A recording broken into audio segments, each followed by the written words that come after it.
Have you ever felt like you've lost your way? That the one thing you believed in with all your heart just vanished?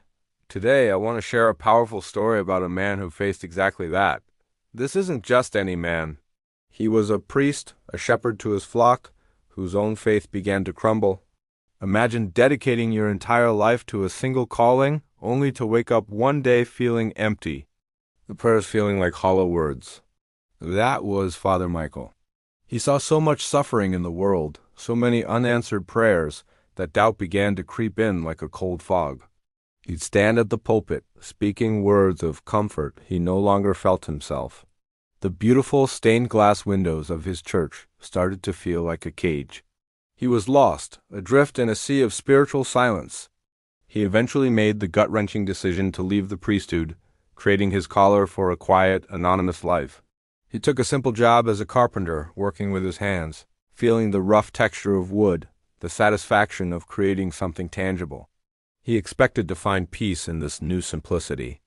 But the silence he craved was filled with a deeper kind of quiet, the quiet of a soul that had lost its song. He met people from all walks of life, heard their stories of joy, loss, and resilience. He saw kindness in the smallest gestures, a neighbor sharing a meal, a stranger offering a helping hand after a storm. One day, he was helping rebuild a community center that had been damaged in a fire. He wasn't leading a prayer. He was just a man with a hammer. But as he worked alongside others, he saw faith in action. It wasn't in grand pronouncements or ancient texts. It was in the sweat on their brows, the shared laughter, the unwavering belief that together they could rebuild. He realized faith wasn't a shield from suffering, but the strength to face it. It wasn't a set of rules, but the love that connects us. Slowly, carefully, his own faith began to rekindle, not in the same way as before, but as something stronger, more real. He learned that faith isn't about having all the answers. It's about showing up, being present for others, and finding the divine in the everyday, in the beautiful, messy, and wonderfully human experience.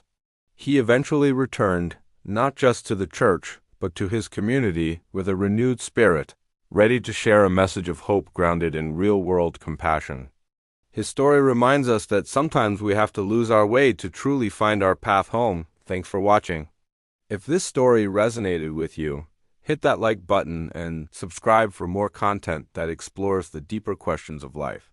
See you next time.